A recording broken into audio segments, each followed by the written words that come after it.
we know we can. So we got to get positioned here. Okay. So everybody's on the camera. Yeah. Right. Yeah, get it adjusted. Okay. Yeah, we just want to make sure. Yeah, I had just said, I bet Lauren will come early. She likes to come early. Since I'm not working, I can come. Oh, somebody's watching already? Yeah, that's cool because we're live. They're getting ready. Yeah, okay, yeah. So I'm just going to. Who is it? It doesn't say, but it says 1 next to the person icon. Yeah, because you sent a notice that we were going to start. Oh, now we got 4 people. So, hey everybody, thanks for watching. I wanted to explain. See, we scheduled this at 6:30, but then I noticed that it wouldn't let me turn on the webcam for the stream until I actually just go live. So and Lauren got here early, so Lauren's here early, so we're just trying to get the laptop with the camera position so you can see all 3 of us here.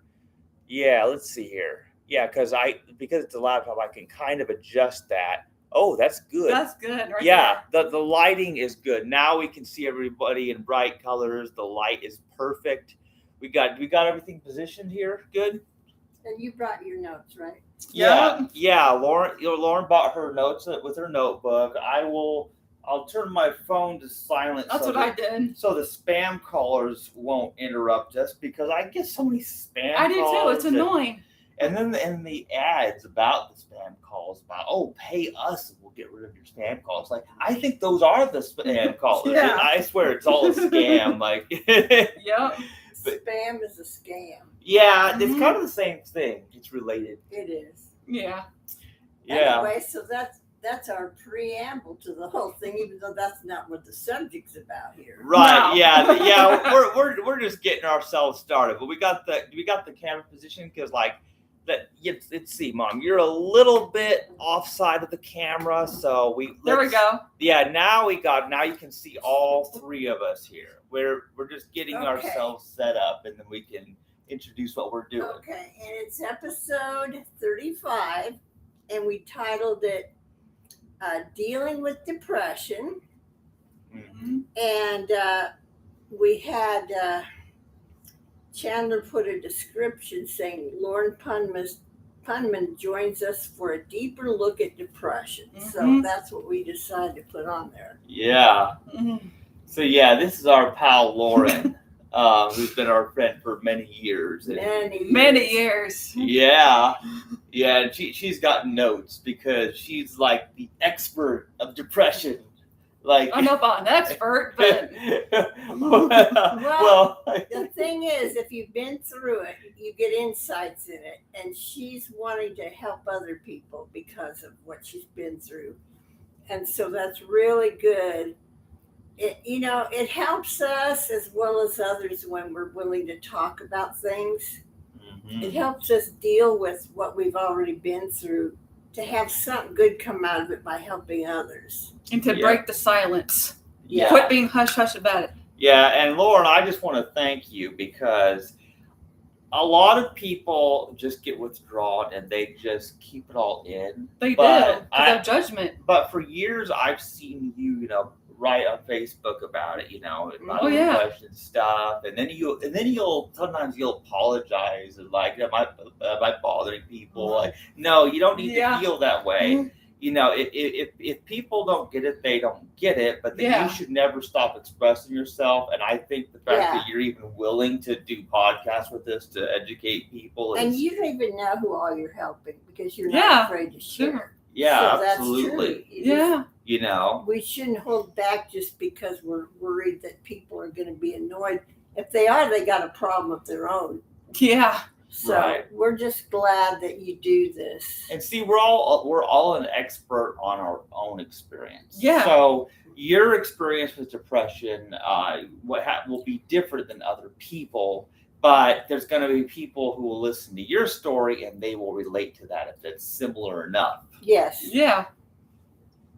So anyway, maybe we should let Lauren kind of start us off because she made notes on what we want to talk about today. Yeah.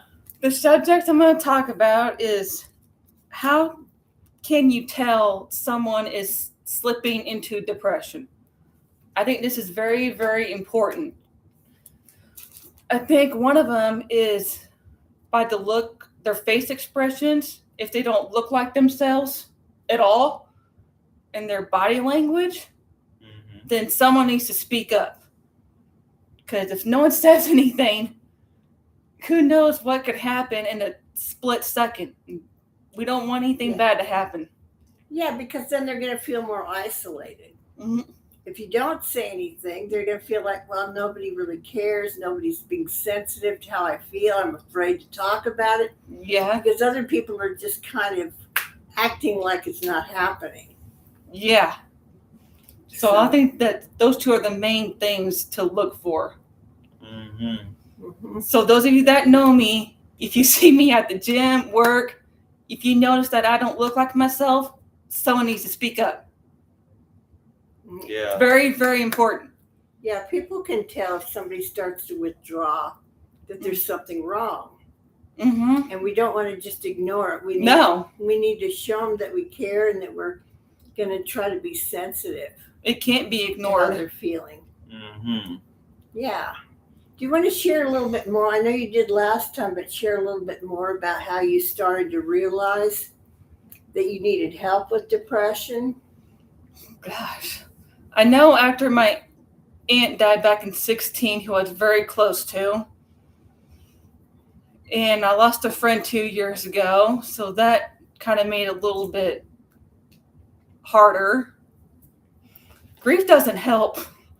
Yeah. Grief and depression do not help. Right.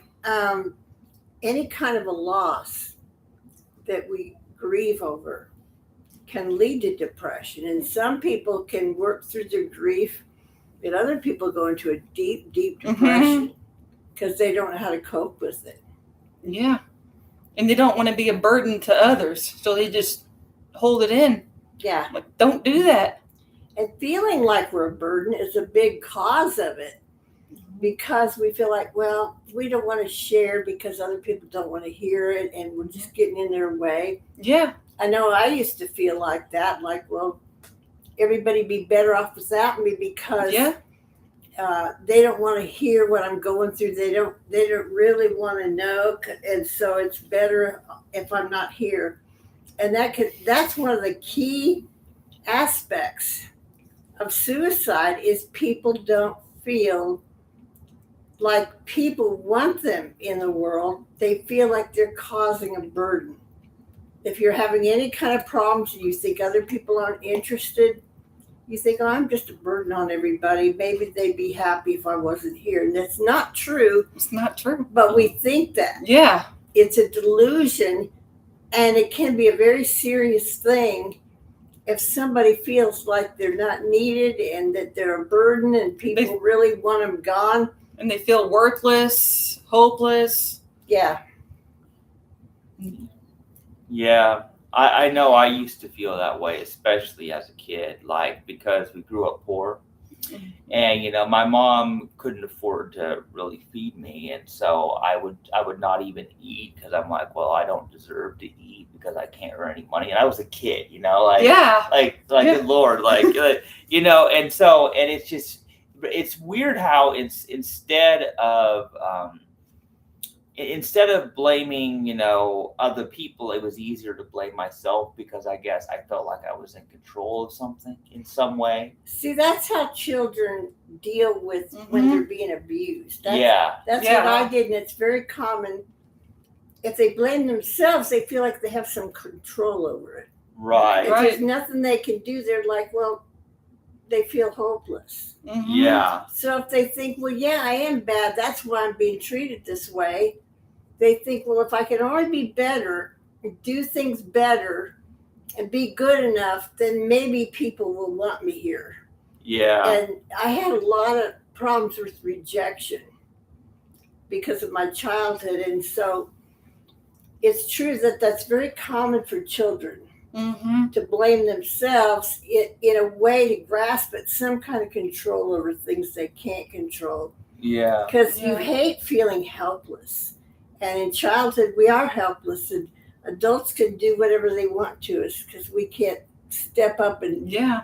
talk back, or we get in more trouble.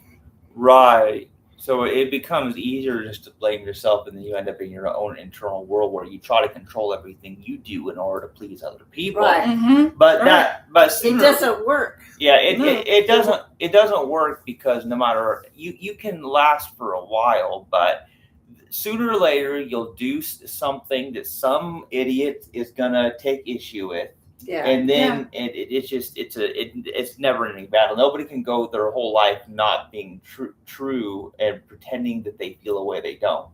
Well, the thing is, the truth was that I thought I could make my parents love me if I could be good enough. So I tried to be perfect at everything. Yeah. And finally I had to realize, look, nothing works.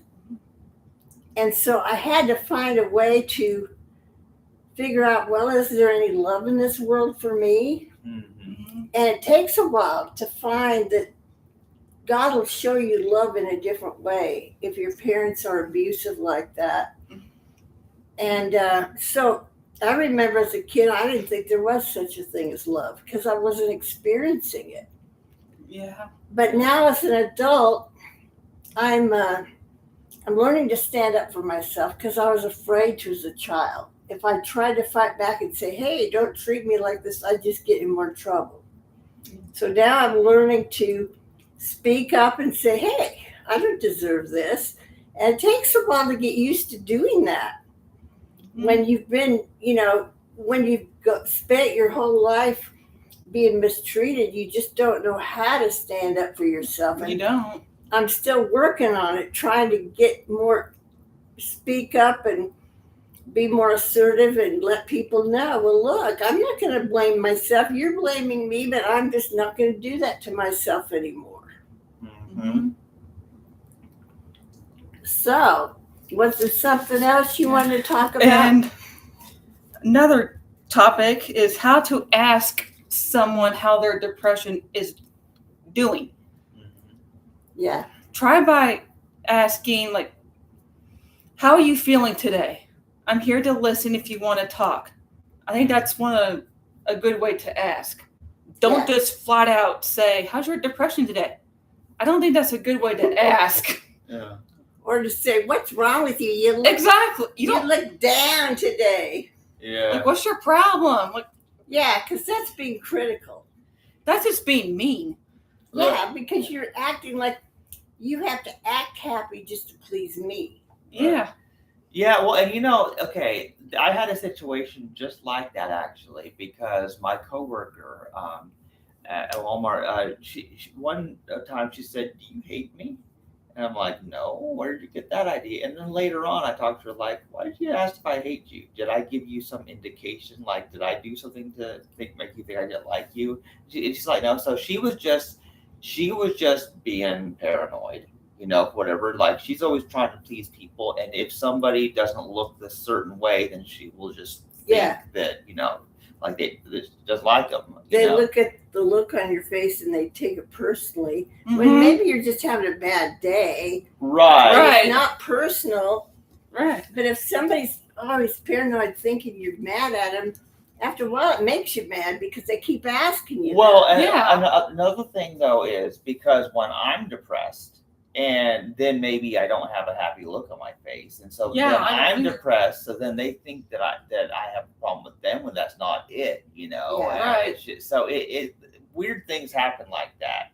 So, and I try not to just look at somebody's face or make assumptions like that. Partly because I know I'm autistic, and I know that my face and the way I act rarely communicates to other people. They can't read me because they can tell when I'm happy or sad in certain ways, but I don't typically make eye contact or talk to people without a reason. So I don't do the same friendly gestures and mannerisms that come naturally to neurotypicals.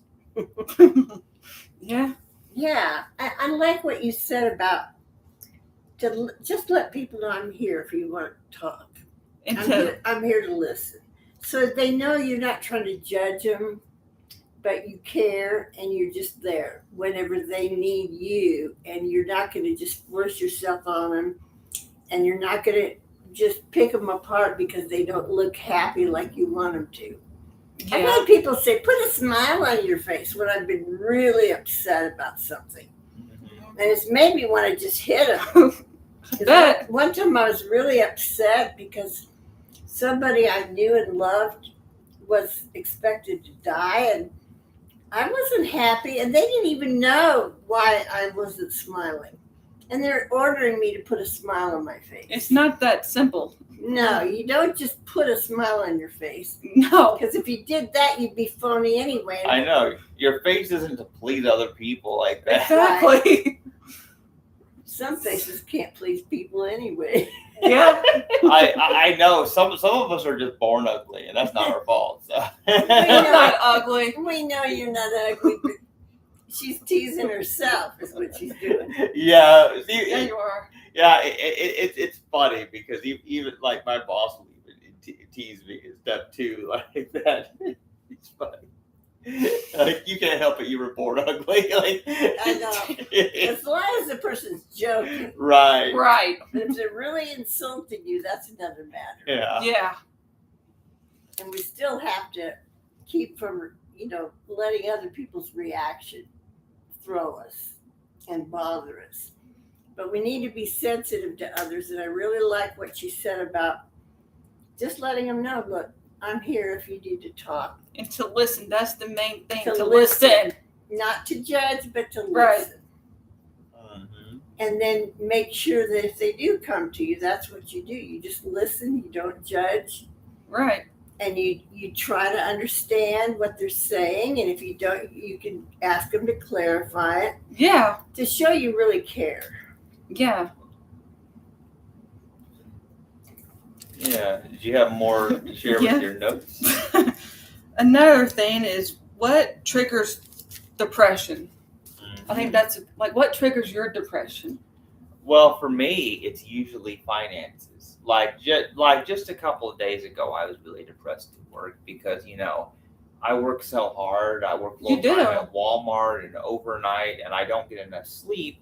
And yet, I'm drowning in debt because I have student loan that's collecting interest. I can't pay off my credit cards because I have to pay rent, bills. I have to Uber a lot too, because I'm too tired to walk home every day because it's 5 miles from Walmart to where I live now. And so I'm not making enough money to pay my expenses. I'm getting more in debt. So it's stuff like that. And so I was actually depressed at work, and some people picked up on it and some people didn't. And so, I was talking with my friend at work, about how I was trying to apply for other jobs and stuff, because even though I have a good relationship with people at Walmart, I'm not making enough money. Yeah. So that's why I'm even wanting to look elsewhere, somewhere closer, And so money, that's the one thing that really gets me depressed. I bet.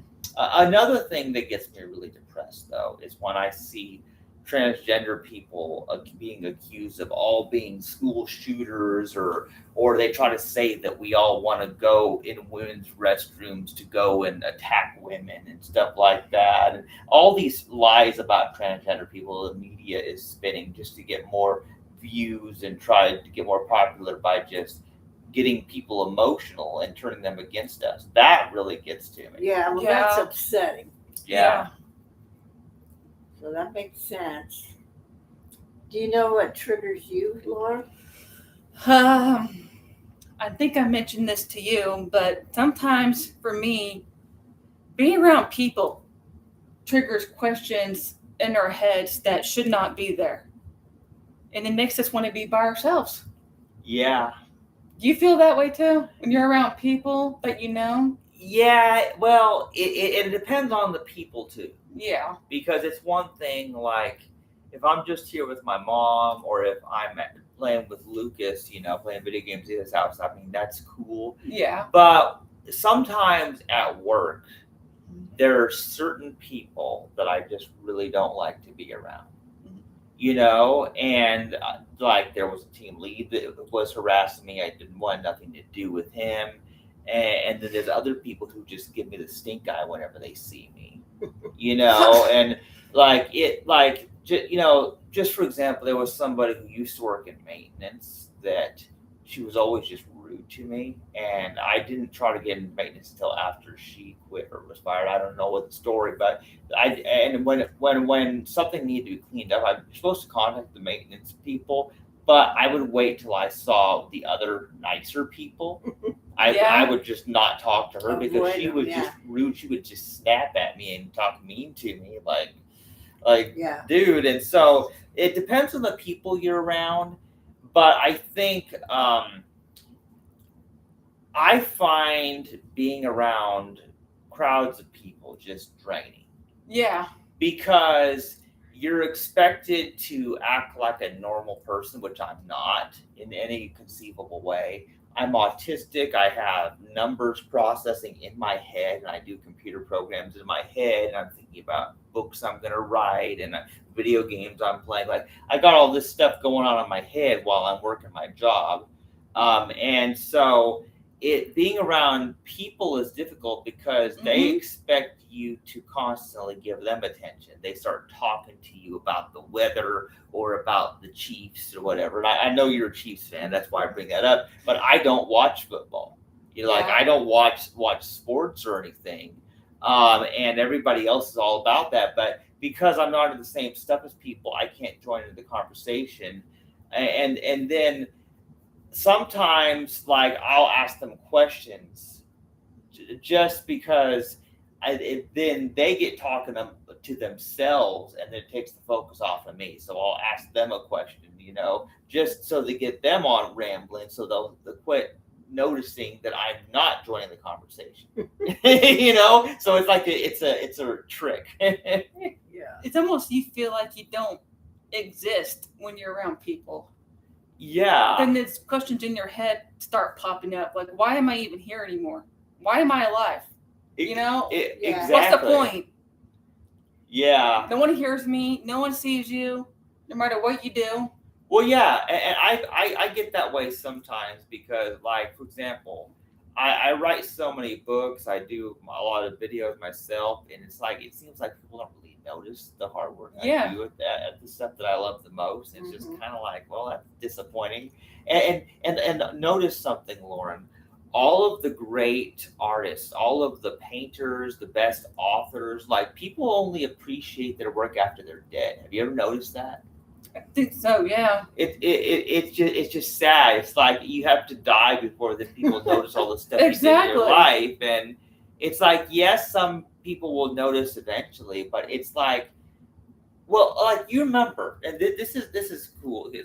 So remember how in the Bible, how the people who grew up around Jesus, who knew him from the town of Nazareth, he was just a regular guy to them. Who's this guy? When he's teaching and stuff. We know this guy. He's nothing special. So he wasn't. And Jesus said something about a prophet is not without honor except in his hometown. Basically, the people who grow up around you, they think that you take you for granted, you don't matter because they've just known you forever. So they think they know you, but they don't really know you. Yeah. Yeah. Yeah.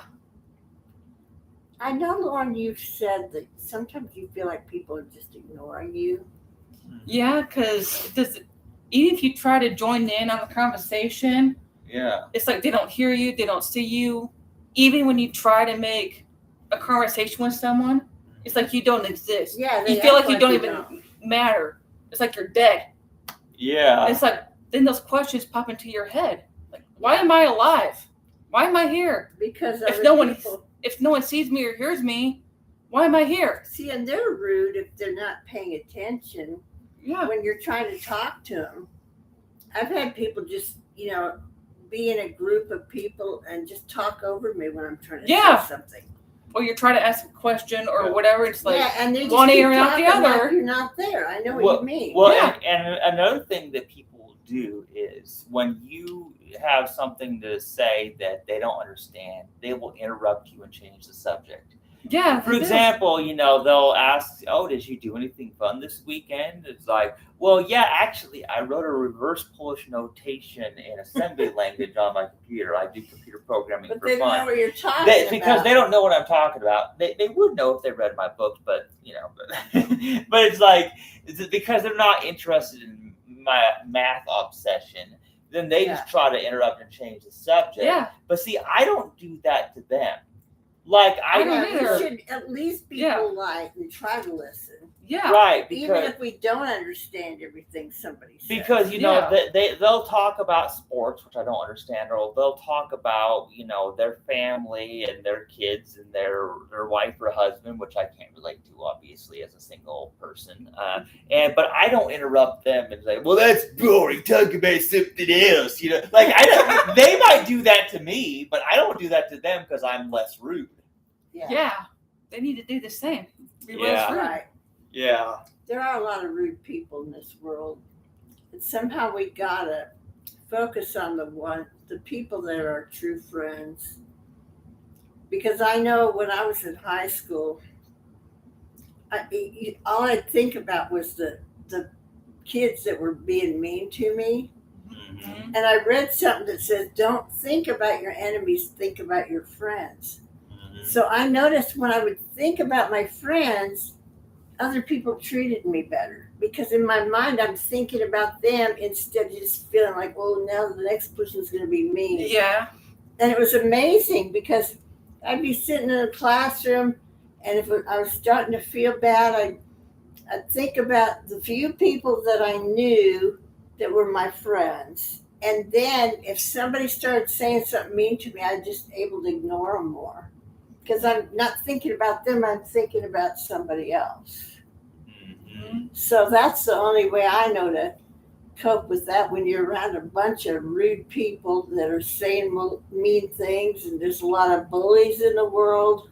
Yeah. That try to intimidate you. Mm-hmm. So these are important things for all of us to keep in mind to help other people, and then also for ourselves to remind us we don't need to dwell on other people that are rude. Think about the people that do care about you. And even if it's hard to find enough people to care, it's better to at least try to think about a few people that you know and can trust. And it's good to reach out to them and let them know how much they mean to you, and that helps you feel better too. Yeah. So we're actually going to be trying to spend more time with our friends because we have just a few friends that we really like, and Lauren's one of them. And we're trying to take the time to spend more time with different people that are our favorite people, because it's good to be doing the podcast, but sometimes we just need to take more time for other people that we know instead of just talking to the whole world, but spending time with people. And so that's one thing that we're trying to do more. Mm-hmm. And so next week we won't be doing one because that's Lauren's time to come and spend time with us. And Chastity's going to teach her how to play a game, and we're just going to have a good time with her. So we enjoy doing this, but we also need to have more time with other people because they need us and we need them. And that's something we got to keep in mind. So reach out to your friends. Make sure you take time for, even if there's just a few people in your life that you can trust. It's really good to make time for them. Yeah, and Lauren, how you said how you feel like people just ignore you. Like, why are you even here if no one notices you? And the thing is, you just feel like you're in the back dark corner. You just feel like a memory, like you're dead. I know, and the thing is, it's not that people are ignoring you necessarily, but like people like me are so busy. Like, for example, did you know I didn't see Lucas for like about a year? Yeah, I haven't seen you since October, I think. Right. Yeah. Well, and my work schedule is, working overnight and then sleeping all day. It's not really good for having a social life. And it's not. And then I hadn't seen my friend Lucas for over a year, and then I just like, well, I got to do something, and So I met with him recently, but it was just like old times. And the thing with him, like he doesn't take offense. Like why haven't you talked to me? He's not like that because he basically is. He just plays his video games and works his jobs. He's autistic too. Yeah, so he knows what it's like. Right, that's be living in your own world. Yeah, see, one thing, and people don't know much about autism really, unless you are that way. But the thing with autistic people is we don't perform like with eye contact or the same gestures that people do. The body language, we don't have the body language. We don't have the facial expressions that people expect, and a lot of us tend to just talk in a monotone voice about our special interests. So, like with me, it'll be chess or computer programming or math or the Castlevania series story or something like that. It takes longer to learn social skills because that's an area that's difficult for autistic people. Yeah, absolutely. See, I noticed that it really helped Chastity when she started working and being around people because she had to learn how to talk to people. Right. But she had a hard time, and she finally just had to memorize what type of things she should say back to people. And she got really good at it after a while. Yeah, then I started saying paper or plastic to random strangers because that was all I was trained to say. IV, like that was great. You know what that's like because you worked there too. Yeah, we both worked at Hy-Vee for a long time, Yeah, it's interesting. By the way, how's your job going now? Good. Cool. You've been at that one a long time too. This will be my 5th year there. Whoa. Yeah, Lauren works at the school, at the high school, in the cafeteria. Mm-hmm. So sounds like she's doing a real good job there. Yeah. But she likes her summers off, of course. Yep. It won't be long. You got to go back. Yeah. The school, it starts too quickly, doesn't it? Yeah, they used to have longer summers. It's like they started having kids go back to school in August and earlier. Like it used to be September. They keep making it earlier and earlier. Yeah. I think what it is parents like, oh, I can't stand being around my kids, like, and so they don't want to send them back to school. I hope that's not. I hope that's not, but you know what? A lot of parents, unfortunately, they have some weird attitudes about their kids. I know. You know. See, and I chose to homeschool mine because I wasn't. I wasn't trying to get rid of them. I wanted to help them. Right. Mm-hmm. My mom saved my life by homeschooling me because I was bullied a lot. And that was elementary school. Imagine what junior high and high school would have done to someone like me. I probably would have just gotten beaten up and murdered, probably. I don't know, but they definitely like to pick on you. Yeah. And so it was necessary. And then, of course, I taught my older two until they got to be junior high age. And then they went to a private Christian school. But then in high school, they did go on to public high school. But by that time, I was able to train them real well and in other things. But I taught Chastity all the way through high school. And then she went and got her GED over at the college and scored really high. So that's awesome. People can't say, well, you weren't teaching her anything. I gave her a better education at home than most people get. School. Well, and then with Full Sail University, because I was doing online college because I went through part of the game business esports science program, but then I switched to my major to creative writing, and I got an associate's degree in that. And then I even took some elective classes, like for free. I could take some classes, so I went through like a computer science course and took some months of computer programming stuff with C++. And the fact that I even got passing grades in that, most people are not cut out for that kind of thing specifically, but I just like to learn everything about Well, weren't you in like the Honor Society or something? Yeah, I'm in the National Society of Collegiate Scholars because they had recognized my high grades, because it's rare for somebody to get greater than 3.5 grade point average. I had 3.8. And you didn't even have time to do the work. You'd have to stay up all night. I know. On your nights off. I literally had no life because I would work overnight 5 days a week at Walmart. Then I'd be sleeping during the day, and then I would only have 2 nights off a week. So then I'd be up all night working on schoolwork. So I'd be trying to. Healthy. So I was trying to cram a week's worth of schoolwork into only 2 nights, and I missed and a you lot. Still made good. And grades. the fact that I even got graduated with 3.8 grade point average when the highest is 4.0. So basically, I was like in the upper 95% of that you can do as far as grades go.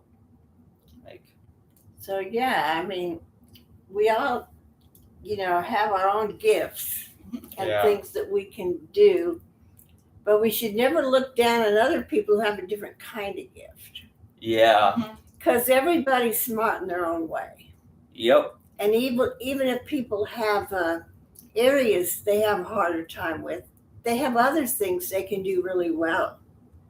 And so nobody should seem superior, Yeah. We need to quit thinking that some are better than others. Mm-hmm. So, because, we don't want people to feel like they don't matter, that they don't count. Well, and it's also very hard in a society because society, it constantly has everything as a status symbol, like how much money you have, your house, or what car you have. Like everything is all consumerism, capitalistic, where like it's all about money, and whoever has the most money is the winner, and then everybody else is a loser.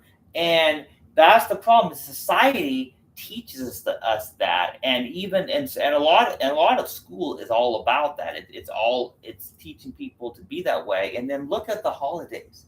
Like you look at the holidays, everything is all about an excuse to sell more things to people, whatever meaning the holidays may have had. Like Christmas, for example, it's all about selling red and green candy and decorating with Christmas trees and stuff, and Santa Claus and all that. But it's like, basically, everything is all about money, and then that is where they're saying, well, this person is better than this person because they have more money.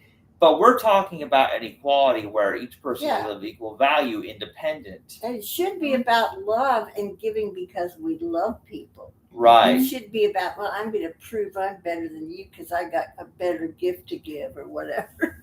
Yeah, I know. And people, they compete over silly things too. Yeah.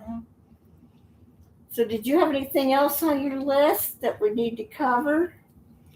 I do have one thing, but I didn't write it down. Maybe you don't the answer. Why is it that people tell us that they care, but they don't show it? You notice that? It's like they tell us that they care and love us and all that, but then they don't even show it. Well, do you think they really mean it, or well, do you think maybe they just know they're supposed to care, so they just say it? Well, I think a lot of the times people are unfortunately lying, like because they're saying things that they're supposed to say. Right. For example, people will say hello just because it's the thing to say, or they'll ask about how you like the weather, is because that's the thing to say. So many things that people do are robotic, subconscious things that they don't put no conscious thoughts. So they'll say they love people, but then they don't even think about them or remember them at all. And so, sometimes people are that way and they're just lying and they're just going through the motions. Other times, I think people do mean what they say, but they're too stupid to show it. But some people, they can't help that they're that way. But it's like in our heads. Like, no, you don't. Yeah. You don't care. You're not showing it. People can tell if you really care or not. Mm-hmm. Right. Like, for example, I think about you, Lauren. And I read your Facebook posts and stuff. I do text you a lot. Yeah. And sometimes I don't say anything. Like, I read your stuff, but I don't say anything because I'm just so tired. I don't really know what to say either. Yeah. But a lot of times people do love you, but they don't know what's the right way to go about it. Yeah. Yeah. And when you don't have enough time for people, you feel bad. Yeah. Yeah. But just like we were talking earlier, listening to people is one of the best way to show you care about them. That's the number one thing. And too many people don't know how to listen. They don't. They just put words in my mouth and judge us and act like depression is our fault, and it's not. I didn't choose that. I didn't choose this illness. We didn't choose it. Depression's not a choice. No, it's a real illness. Well, and also here's another way to think about it is that maybe depression isn't so much an illness as a natural response to many things in life that are unpleasant and that we wish we could change, but we know we can't. But it can create an illness. Right. If I'm having it for too long. Well, here's the thing, Lauren. What I'm saying is some people, they might not be as depressed. They may not get sad about things because they're not even aware. Like they don't have the potential to see what's wrong. Mm-hmm. And so we're faking to be okay.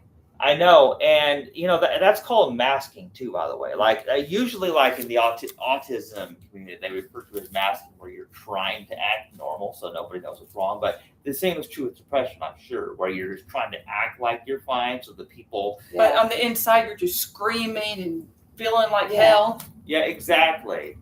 See, that is why some people do need medicine because it can lead to a physical. Depression can start out as an emotional thing.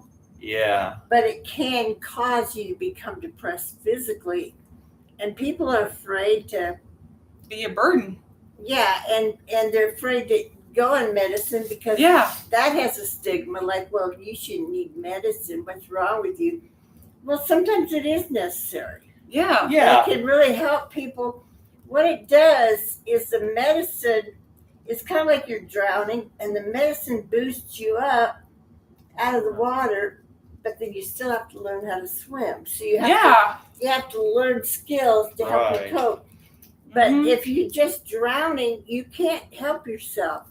But the medicine helps push you up out of the water just enough so you can begin to learn to swim and cope. Otherwise, people just give up and they can't cope and they can't breathe, so to speak, because it's just like being like drowning in what you're going through. Well, like I'll give an example right now, my estrogen, for example, because it works like an antidepressant. It does. And first of all, there are people who will judge people for taking antidepressant drugs. Like why do you need a psychologist or a psychiatrist, or why do you take medication? You like people act like there's something wrong with taking medication. There's wrong with seeking therapy.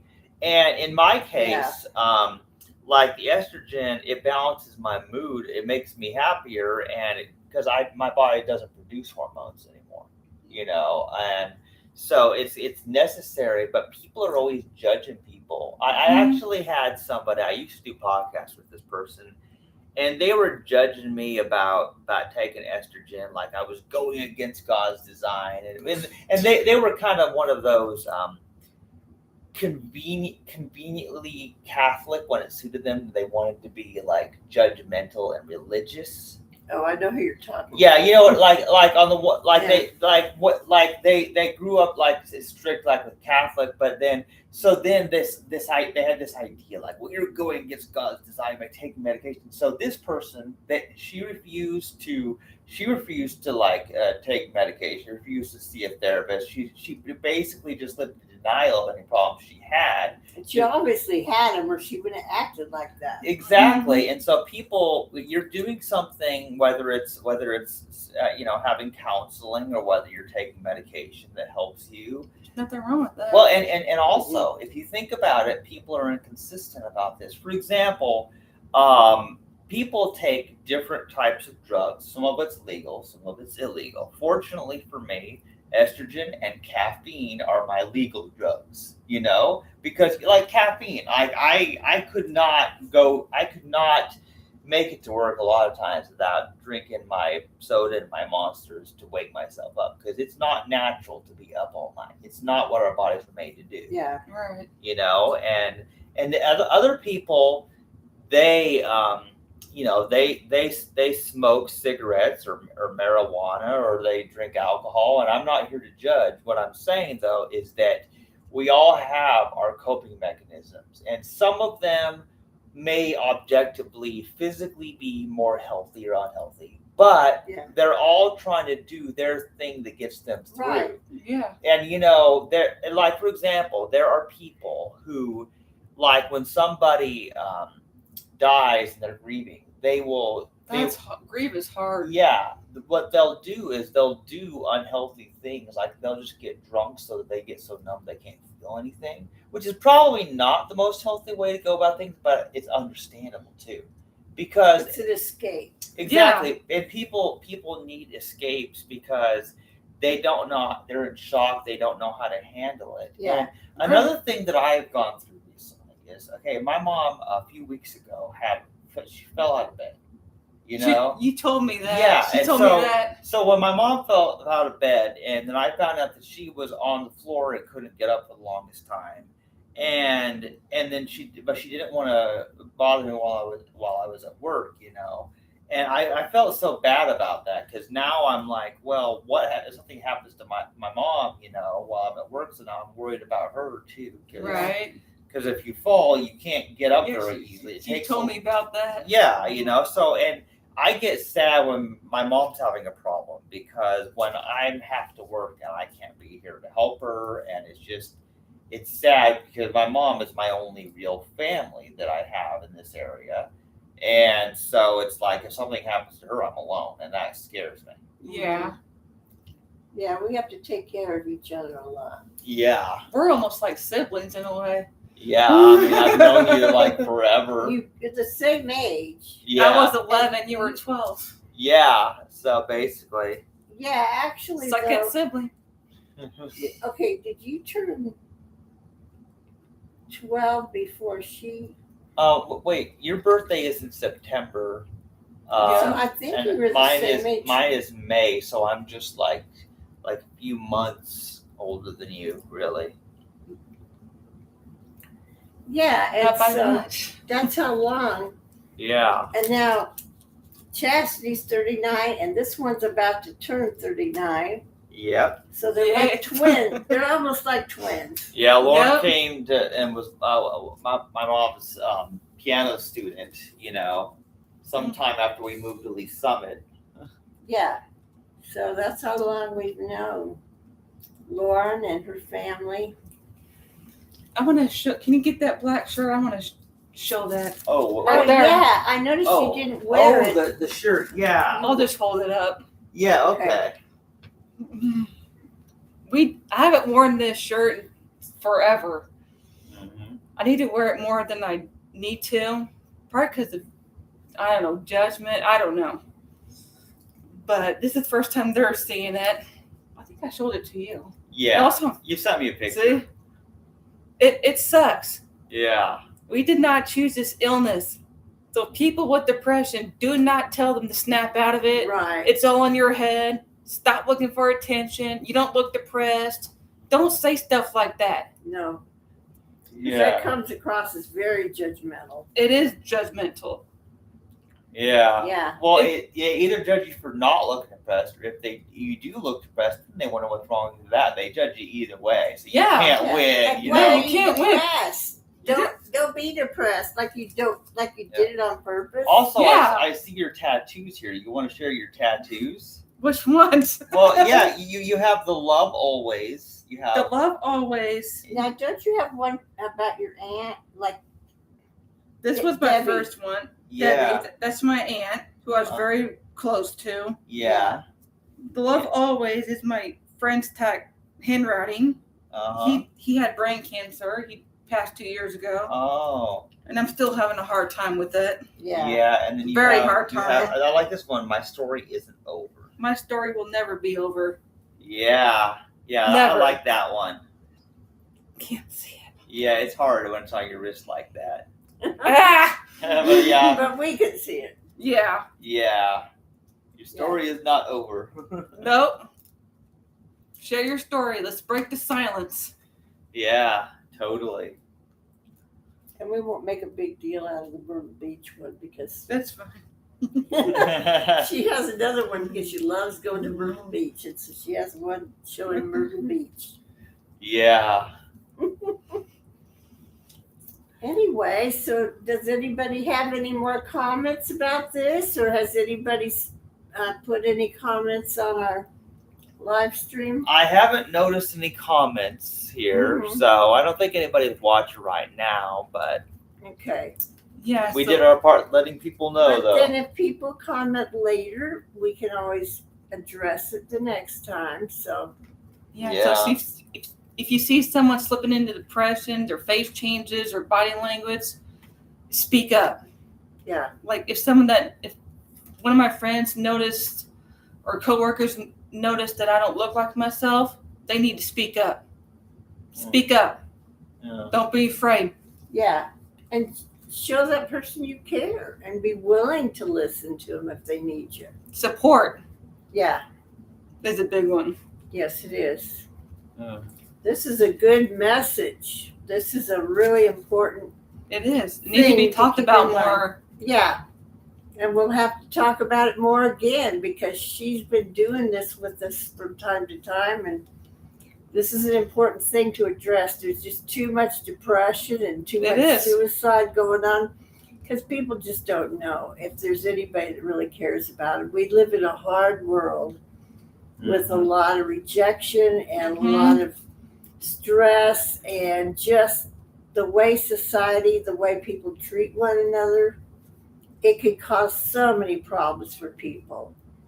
And it's hard to explain the depression to someone if they don't have a clue what it is. Well, and that's frustrating. Well, and here's what's frustrating too is see other people, they don't understand depression because first of all, they may not have the same problems that you're having in your life. So they don't understand. Like a rich person won't understand my worries about finances because they've never had to worry about money, for example. Yeah. You know, or they look at your life and they think, well, everything in your life looks fine. Why are you depressed? You know, but see, they don't know everything that's going on. Like I said, no, they don't. Just like people, like I said earlier, like people, they think they know you, but they really don't.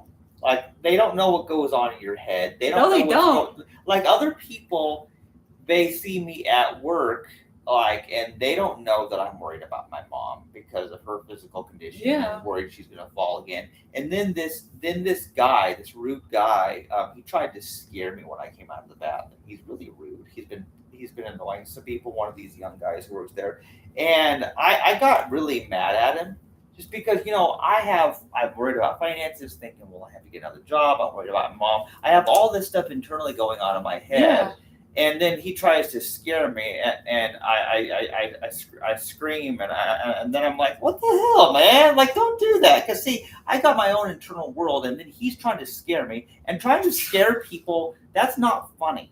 It's not. Trying to scare people, that is not funny. It's not. And when you're already depressed and you've got things you're worried about, and you have a process, and then somebody interrupts and tries to scare you. It's one thing if like a pallet drops on the floor and makes a sound, but that nobody was intending to do something with that. But when someone is intentionally trying to pester you like that, that's rude. It is. Yeah. Mm-hmm. Well, is there anything else anybody needs to say about all this? You have any questions for me? I don't know, but thank you for doing this because, see, I think Lauren's doing the right thing because she could just isolate, Could. But, instead she does her part, she posts on Facebook and then she wanted to join us to educate people about depression on our podcast and stuff. So I think she's doing the right thing because, Lauren, if you didn't say this stuff, nobody would know. No, they wouldn't. And it would be and when people are depressed for a long time, and then sometimes when they kill themselves, for example, they think that's the only way out. And then people are shocked because they didn't really know. And see, the thing is, people, they're not mind readers, and if you don't say something, if you don't try to make an effort to communicate, they'll never know. And then if something were to happen to you, first of all, we'd be sad. We'd be, we'd be very sad. But then it would be even worse because people would be confused about why. So if you ever feel like that, you could talk to us. We're your pals, just want you to know that. Yeah. But never let your story end. Yeah. And we need I actually have a picture. This might be easier. This should show a picture. Oh, you get my phone? Yeah. Because I can't show my wrist very well. Yeah, it's kind of hard. Okay. Let me see here. It might take me a minute to find it. Actually, I'll just take a picture of it. Yeah, that's the way to do it. Duh. Oh, yeah. There we go. This way people can see it better. And then my arm. Yeah. I don't know if you can see it. I don't know because there's a glare. Oh yeah, the glare, because when two screens face each other, it don't let your story end. Yeah, it's kind of hard to see, but yeah.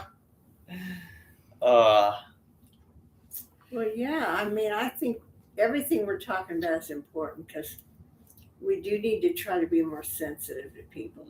Because, like Chastity was saying, people are shocked, but they might have noticed the signs if they'd been paying attention.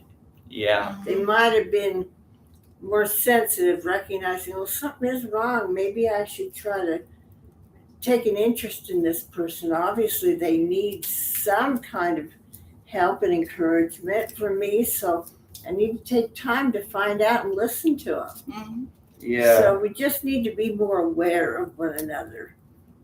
And especially when you're around people. Yeah. You just feel like you don't exist. Yeah, and that's a terrible feeling. It is. That's why we want to be by ourselves most of the time. Yeah. Yeah. Even though we love our friends and family, but sometimes it gets triggered really bad. Yeah. Yeah. That's why I'm glad we're taking more time for our friends, and it's going to be Lauren's turn to come next week, and we're just going to hang out with her and have fun and spend time with her, and we want to do that regularly with people that we're close to and get closer to them. Yeah. So anyway, does anybody have any more to say before we conclude? I don't think so right now. I think we talked about some really important things. I think we did too. And it needed to be talked about. Yeah. Yeah. And I'm really proud of Lauren for the way she's come out of her shell and just really making it a point to express herself like this, because it takes courage. It does. And strength to talk about this. Yeah. Mm-hmm. And her determination to speak up about it because it's so needed. And see, this is a big contribution she's making to the world. And I'm glad she can join us sometimes, because this is a good avenue for her to reach out and help a lot of people this way. Yeah. Yeah. So, and one other thing is, sometimes when people are depressed, they'll be sad about things that other people can't understand. Yeah. For example, I'm this way, when it comes to, animals being killed. mm-hmm. I don't like that. See, I'm a vegan because I don't want any animals to be killed. So I don't want chickens or cows or sheep or pigs to be killed. Yeah, I don't like that either. See, and other people, they don't get that because they've been trained to see, cats and dogs as pets, but then they kill and eat other animals, and it's one of those things big that I can't really talk about because if I do talk about it, then people think that I'm preaching my veganism and they get offended or whatever. Yeah. But it's a genuine concern. It's the same thing with abortion, for example. Like, I'm upset about baby murder, because these babies haven't done anything wrong. But the thing is, people, they don't think about that stuff because society has trained people not to question it because those are profitable businesses. Yeah. Killing innocent beings is a profitable business, so they can sell their dead bodies. That's why it's all about money. Yeah. Instead of love. Yeah, and it's weird because money and love don't usually go together very well. because you can love people or you can love money, and contrary to what people misquote, it's the love of money is a root of all evil, not money itself. Because we can use money to do good. Right. And also keep in mind that money doesn't technically exist, but people do. And money is just a made up currency that we have, but it has no real value. Yeah. And because here's the thing it's a medium of exchange, but it's not a real solid thing. And here's how you know money isn't real. If you were the last human on earth, there's nobody to buy or sell anything. You're the only person. Then what good does your money do you? It's only because it's an agreed upon exchange. A form of exchange is all it is. And so people who their whole life is all about money, and they will kill and steal from people just to get more money from them. But the people are real. And so that people have unfortunately forgotten the people which are real, and in the pursuit of money, which is not even real. And money was made for people. People were not made to serve money. Yeah, it can be useful if you use it for good, but otherwise there's no use emphasizing money. Right. And that's something I try to remind myself of too, because when I get depressed about money, like, yeah, it's frustrating to be in debt and not make enough money, and because I have to figure out that. But I also have to remember that I've chosen to prioritize things that benefit people that I'm not even being paid for. Yeah. You know, all the times I've given people free copies of my books, all the podcasts I do, all the people I talk to on a daily basis, when I see they're acting depressed, and I try to find out what's wrong. Yeah. You know, it's like I'm doing good things, but the good things don't always give you financial reward. A lot of the time they don't. There's no reward in doing the right thing. And that's why you can know when people love you when they have nothing to gain by it, but they still take time for you. That's a good point. Yeah. Okay, well, I think this has been great. You know what? I think we said it all. I think we did. Yeah. Okay, well, I guess we can sign off then. Yeah. Thank you for listening. Goodbye, everybody. Bye. Yeah.